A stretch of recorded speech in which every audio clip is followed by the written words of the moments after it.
Bonjour les lions, je vous parle depuis le Royaume-Uni. Voilà, face aux vestiges du château du roi Arthur à Tintagel, en Cornouailles. C'est un lieu extrêmement inspirant pour parler du lion. Quoi de mieux qu'un royaume, qu'un château et puis qu'un roi, parce que le roi Arthur il y est là sur le rocher. Alors moi je vois un petit peu cette statue qui a à taille humaine approximativement. Donc voilà, je voulais partager avec vous cet endroit qui est vraiment puissant. Alors le lion, bien là, pour l'horoscope d'août, il y a de grandes chances que ce soit ton anniversaire.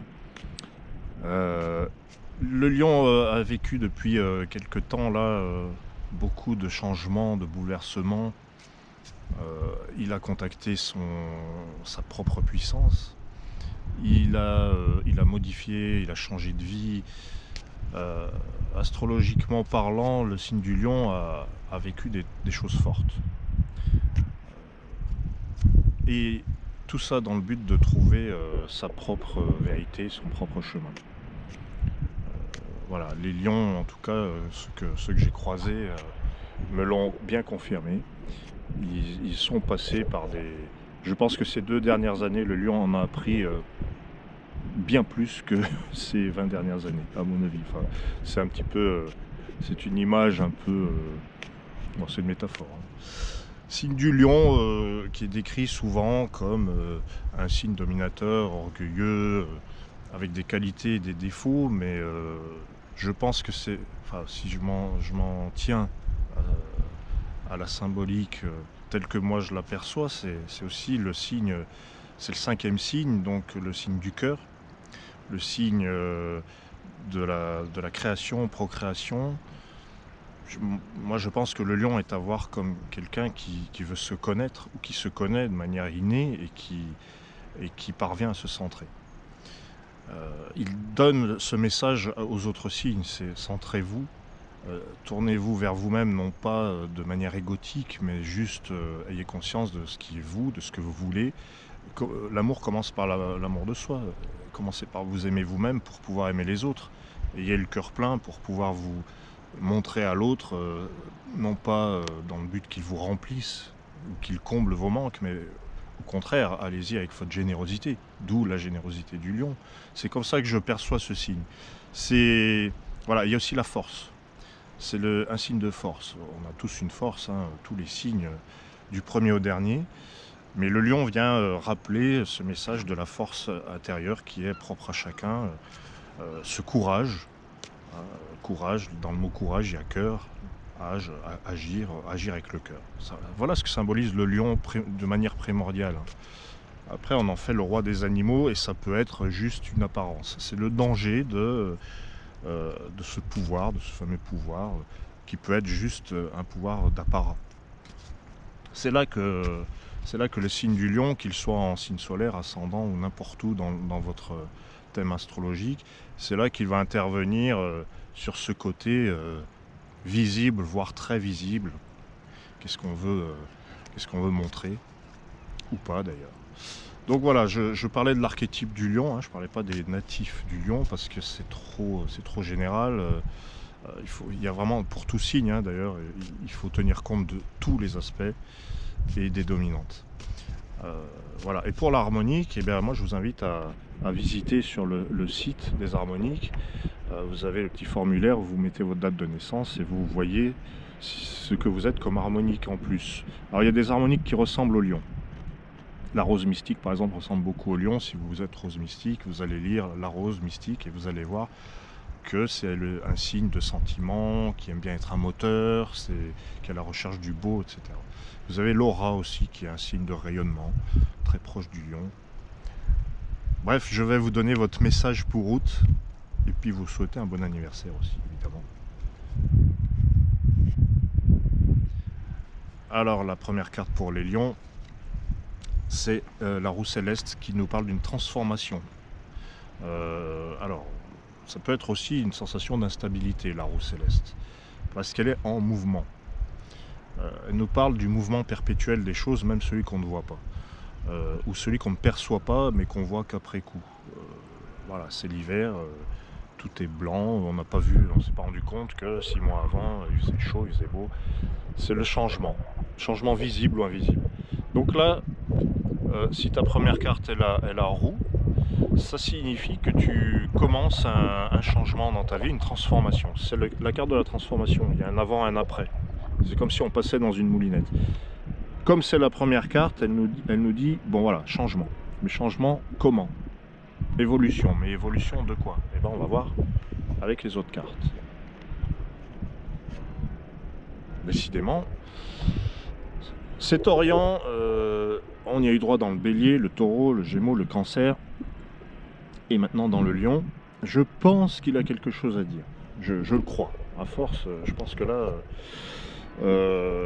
chez toi, le Lion, l'Orient va sortir après la roue. C'est-à-dire que tu évolues vers une sorte d'éveil. Je ne parle pas d'éveil spirituel, je ne parle pas de ça. Je parle d'une sorte d'émergence. Voilà. Il y a une énergie qui revient, qui monte.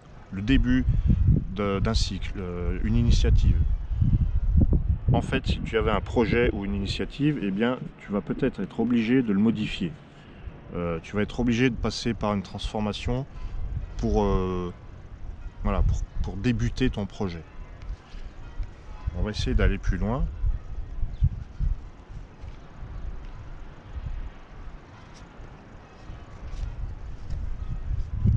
Le lotus. Alors, transformation d'un projet. Alors en fait, le lotus te demande de purifier, d'épurer, d'alléger.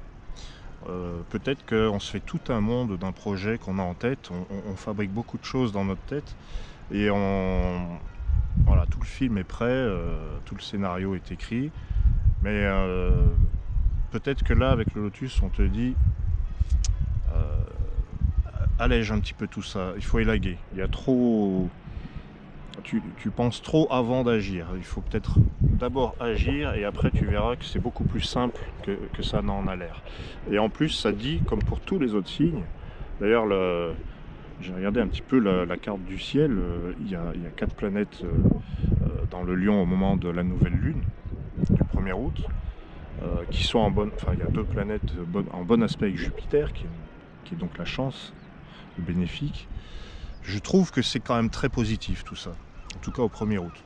Et là, c'est comme si on te disait ton projet, modifie-le un petit peu, mais enlève des choses, enlève. Il y a trop, de programmation. Écoute plus ta joie de faire les choses que le mental. Voilà. C'est beaucoup plus simple qu'il n'y paraît. Le lotus, il fait simple. On va continuer l'exploration des harmoniques au son des cloches.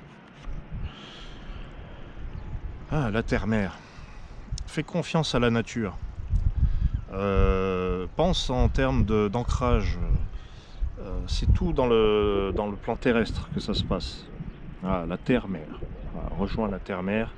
Respecte-la, marche pieds nus dans l'herbe, bois de l'eau, la nature. Tu es invité à recontacter la nature et ton projet que tu dois simplifier, alléger, purifier, il est partie intégrante de ce monde, tout va se mettre en place. Voilà. La terre-mère, c'est aussi une carte d'ici et maintenant, c'est l'instant présent. Donc voilà, je pense qu'avec ce tirage, tu es vraiment invité à simplifier, à t'alléger, à moins penser, à moins programmer, à moins organiser, finalement, mais à plus écouter quelque chose qui fait partie de l'archétype du lion, hein, le cœur, ça fait partie du symbolisme de ton signe. Écouter ce que tu aimes. Voilà, aime ce que tu fais et fais ce que tu aimes et tu rendras la vie plus belle. Alors quelle est la synthèse devant le roi Arthur qui témoigne de cet horoscope d'août? L'alliance avec tes propres guides, avec ta propre spiritualité, la carte de la spiritualité. Parce que on a tous une philosophie de vie, même les gens qui me disent ah moi je crois en rien, je suis athée, même eux ils ont leur philosophie, ils ont leur alliance avec leurs propres convictions. Voilà, l'alliance, c'est faire alliance avec ce en quoi tu crois. C'est la foi. Alors ça peut être la foi religieuse. Il n'y a absolument pas je fais absolument pas de prosélytisme. Y a pas, voilà, ça peut être une foi en Dieu, ça peut être une foi en ce que vous voulez, mais c'est à mon avis une foi en soi quand même. Hein. Même si c'est une foi en soi qui est reliée à plus haut. Mais moi je pense que cette carte, alors c'est un mot qui me vient par rapport au lion qu'on dit souvent orgueilleux, dominateur. Moi je pense que la grande force du lion, ça peut être l'humilité justement. La générosité, l'humilité, ça ne veut pas dire se dévaloriser, se rabaisser, mais on dit du lion côté chevaleresque. Oui, mais le chevalier il se dévoue, il pose voilà, il pose le genou à terre, il pose son épée.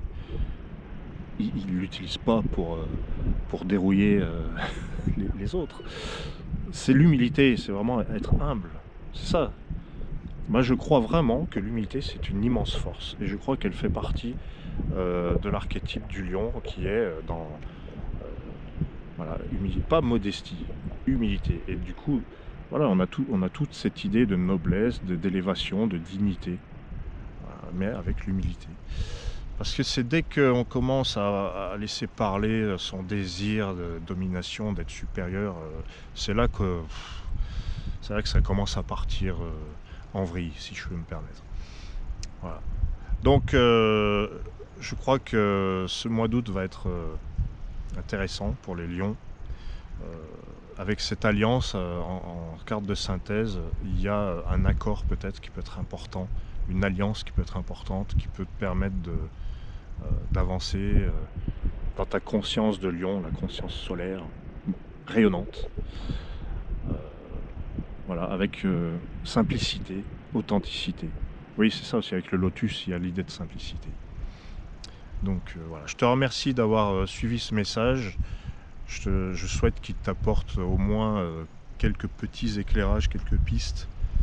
Et surtout, passe un très bel été et bon anniversaire. À bientôt, l'ami lion.